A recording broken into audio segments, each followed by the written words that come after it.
What was your reaction to losing someone or something you loved?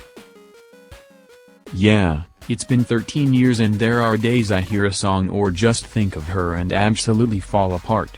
Holidays, her birthday, and the anniversary of her death is so hard.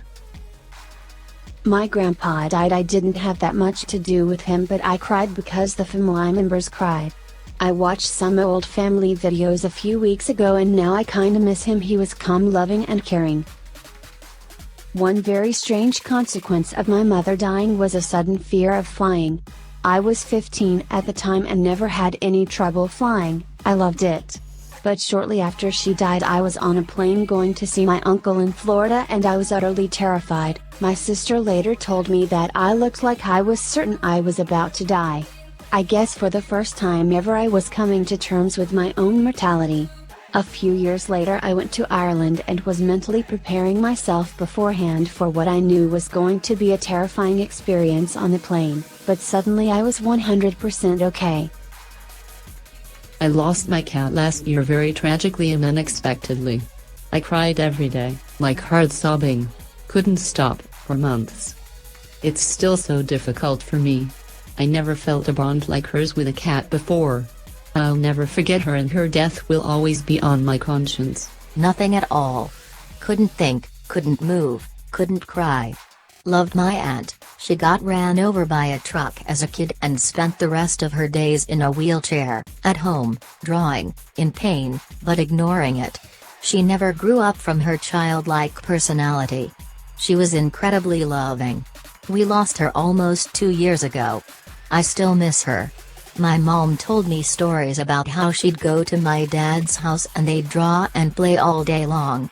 I still don't understand if I was too sad to do anything or if I'm just an asshole for not crying when I heard the news. She died due to complications caused by the truck accident. Wish I had spent more time with her. Took me 12 years to finally meet her, didn't even know my dad had a sister, and even so, she was one of the few people I still love to this day from that side of my family. I cried constantly for days and could barely eat for a week. Suddenly everything became meaningless and hopeless. With time it gets better though. My almost relationship failed and it fucked me up for years. I think I fell in love with her when I first saw her and didn't realize it. Even now it's sometimes a touchy subject and that was like 5 years ago. My sister died when she was 17 and I was 20. It was March 11, 2007.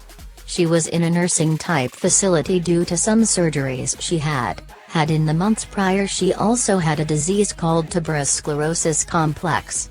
I went with my parents to ID her body and I don't wish that on my worst enemy. I live with the image of her dead body, eyes open, cold, and my mother trying to put more blankets on her as my stepdad tried and failed to close her eyes. My dad and his then girlfriend stood in the center of the room in shock. It was the worst day of my life. I reacted by drinking and kept doing that until March 11, 2018. I believe it was her gift to me. Today I have 899 days sober and a life she would have wanted me to have. Dunno if this is weird, but I didn't feel anything when my granddad died. I loved him dearly and was extremely upset in the lead up to his passing, but when he died I didn't and still haven't felt anything. Maybe in the future it will hit me and I'll have a breakdown, or maybe it won't. I don't know, but it scares me to think if I'll have the same reaction to other loved ones around me when they pass. I used to go to a summer camp called Camp Esperanza. It's a camp for kids who survived cancer or still have cancer. My first year there I met a girl named Nadia. She was in the same cabin as me and another friend of mine. I showed her my scar from the surgery that was on my stomach, and she showed her scar on her leg.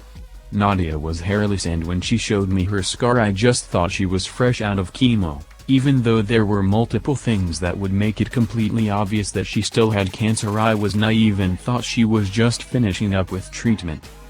The next year I went back to Camp Esperanza. Me and my other friend went to the celebration of life where we recognized the lives of the kids who didn't make it. My friend and I both noticed that Nadia was on the list. That was the day that I found out an amazing friend of mine had died from cancer. The first few days I spent there were awful since I had just found out about her death. I even contemplated going home early. But I pushed through the week I was there, and guess what? I made some of the best memories there at camp.